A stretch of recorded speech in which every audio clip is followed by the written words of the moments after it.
Good evening, beautiful chaos. Yeah, I'm talking to the one who's been carrying everyone else's mess like it was your fault the whole time. The quiet one, the overthinker, the maybe I am the problem kid who's been apologizing for existing since forever. Sit with me for a second, because their ego just got exposed. And now, it's pure shame. You know what's funny? For years, you thought you were the embarrassing one. You thought you were the weak link. You thought you were the cringe moment in everyone else's story.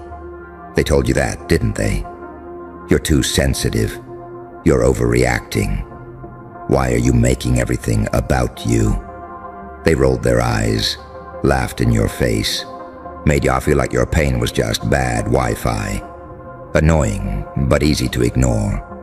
But here's the twist. It was never about you being broken. It was about them being terrified that one day people would see them clearly.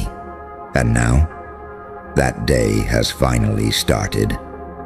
Let's break this down, slowly, because your brain has been trained to defend your abusers.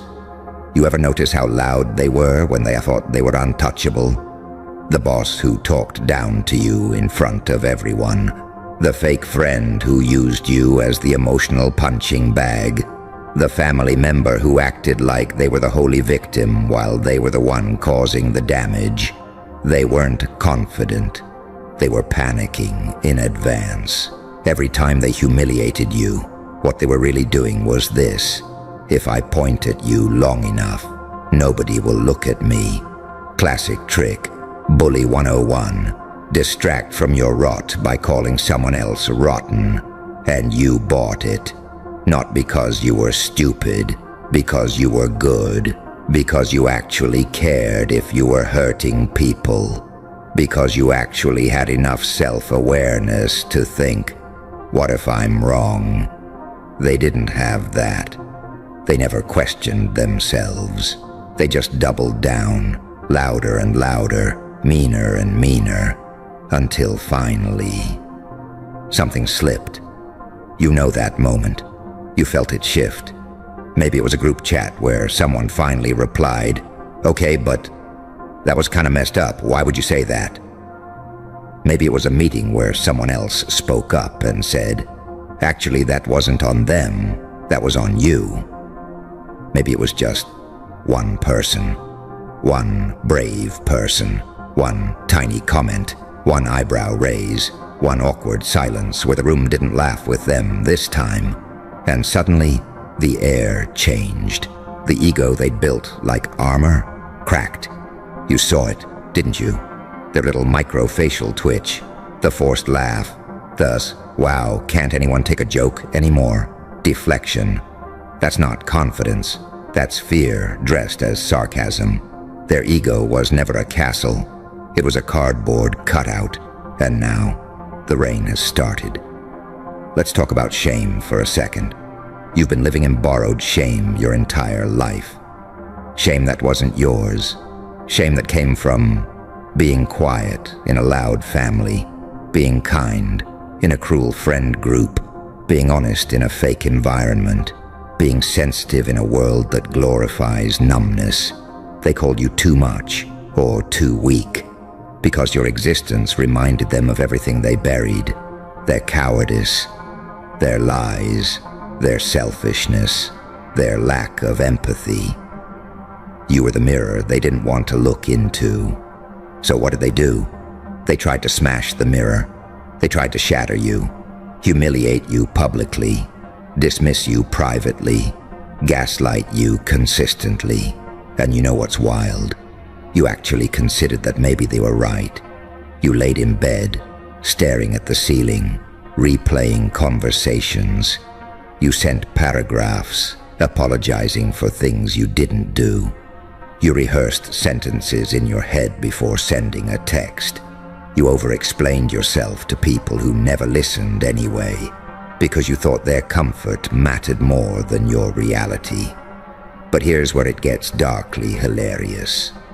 While you're up at 3 a.m., wondering if you're a bad person, They're up at 3 a.m. praying nobody ever calls them out. Different insomnia, same clock. Let me be very, very clear with you. They are not haunted by what they did to you, yet. They're haunted by what might happen if everyone finds out. That's the shame creeping in, not guilt. Shame. Two different things. Guilt is, I did something bad. Shame is, if they see who I really am, it's over.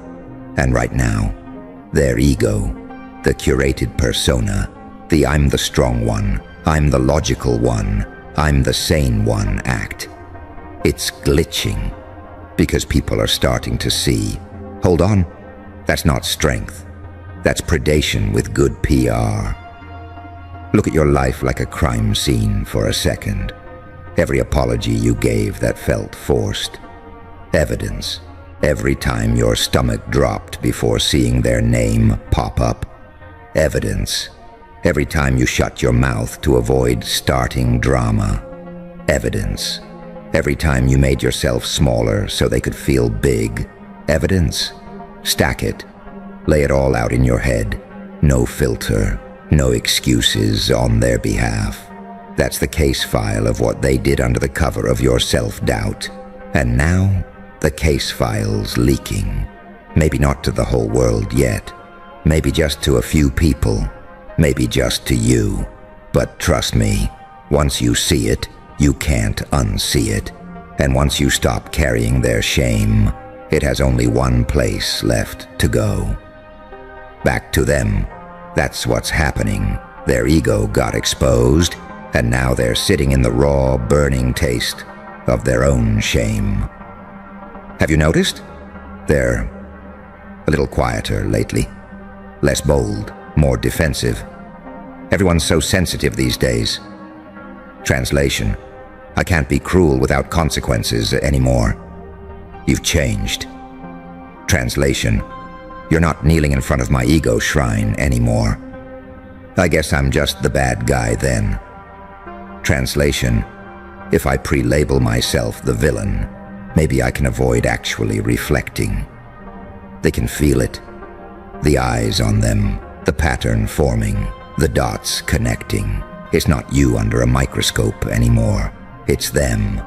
And that terrifies them in a way you will never truly understand. Because you've been honest about your flaws this whole time. You've always been willing to grow, to change, to say, yeah, I messed up. Them, their entire identity is built on never being wrong. So when even one crack of truth gets in, the whole structure shakes. Now let's talk about you, because right now, you're in a transition phase. You're halfway between I'm the problem and I was the scapegoat. And that's a weird, messy, emotionally confusing place to stand. Some days you feel angry. You replay how they treated you and you think, how did I let that slide for so long? Other days you feel guilty for even being angry. You think, maybe I'm overreacting. Maybe I'm rewriting history. Maybe I deserved it. Let me clear that fog for you. You didn't let it slide. You survived it. You weren't too weak to fight back. You were isolated, gaslit, and conditioned to believe your resistance was aggression. You didn't deserve it. You were available to their brokenness. That's all. You were there. You were reachable. You were soft. You were accessible. They picked you because they couldn't stand a world where their ego wasn't constantly inflated. That's not on you. That's on them. Here's the empowering part they never prepared you for. Once their ego is exposed, you get something they never wanted you to have. Leverage. Not the blackmail kind. Not revenge TikToks. I mean psychological leverage. Internal leverage. You now know something critical.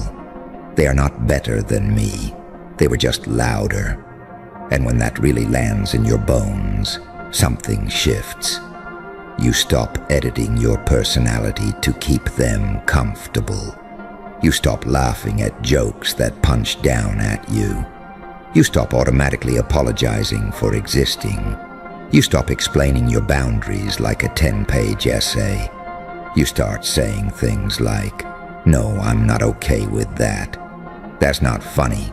You're twisting what happened. I'm not carrying this for you anymore." At first, your voice shakes. Your text drafts get rewritten 15 times. Your heart races. But every time you stand up, you're tearing one more brick out of the wall they built around your self-worth. And every brick you pull from your side drops on their side. That heavy feeling they walk around with now. That's the weight of their own behavior finally landing. They're not used to feeling shame. They're used to outsourcing it to you. Now they wake up with a knot in their chest. They scroll through old messages and feel a twinge. They see your name and don't feel powerful anymore. They feel exposed because you're not playing your old role. You're not the quiet, compliant background character anymore. You're the witness. You remember. You see the pattern. You've connected the receipts in your head. And the scariest thing for them, you might talk. You might leave. You might tell someone. You might show someone else the pattern. You might just stop enabling it. Silence was their oxygen. You waking up is you pulling the plug. Let me tell you something very direct. You do not have to destroy them. You don't need to expose them on social media. You don't need to scream at them in a parking lot. You don't need to prove anything to the world. Their own life will do that slowly. Because people like that, they repeat. They will do the same thing to the next person, and the next, and the next.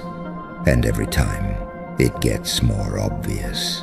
Every time it's harder to deny the pattern. They are the architect of their own downfall. Your job is not to push them off a cliff. Your job is to step away from the edge they keep dragging you to. Your power is not in their punishment. Your power is in your exit. The day you stop absorbing their projections, their shame loses its favorite hiding place. Here's the part you really need to sit with. You're allowed to be angry. You're allowed to grieve the years you lost. You're allowed to feel sick when you think about it. You're allowed to feel stupid for not seeing it earlier, even though you weren't stupid.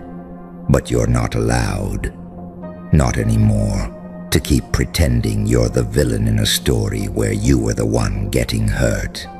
You can't unknow what you know now. You saw how they changed stories whenever they were at fault, how they never apologized without a but attached, how your pain was background noise to their monologue, how they painted you as dramatic whenever things got too close to the truth. You saw the mask slip. You saw the ego. You saw the pure shame behind their outrage. Now you have a choice. Do you jump back into the old script, or do you walk off the stage completely? Let's talk about your new role. You're not just the survivor.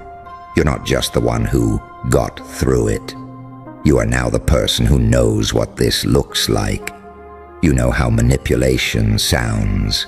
You know how gaslighting feels in your gut.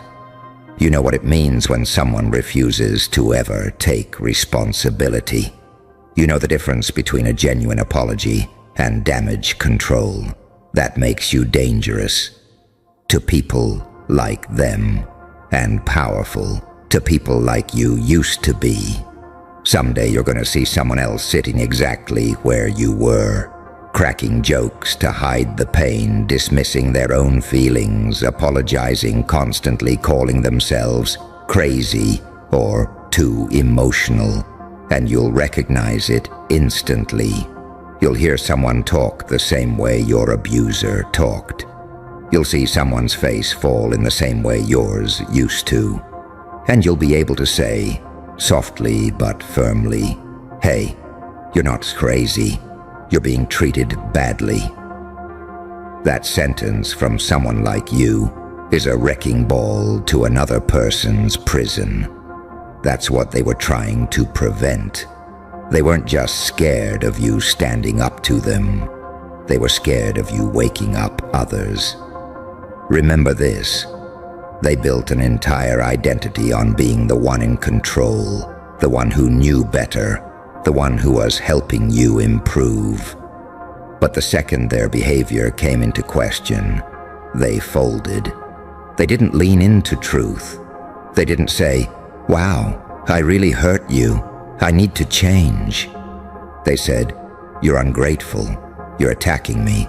You're turning people against me." That's not growth. That's ego in a meltdown. And that meltdown, that's the shame talking. Their shame is loud now. It's in their over-explanations. It's in their sudden, "I've just been really struggling lately," pity speeches when they feel consequences coming. It's in their panicked rebranding, their sudden, "I'm working on myself" posts. You don't have to clap for that. You don't have to validate it. You don't have to play the audience to their victim act again. You can simply watch, silently, and choose not to participate. Look at you for a second. The version of you who tolerated all that. That version was doing their best with the information they had.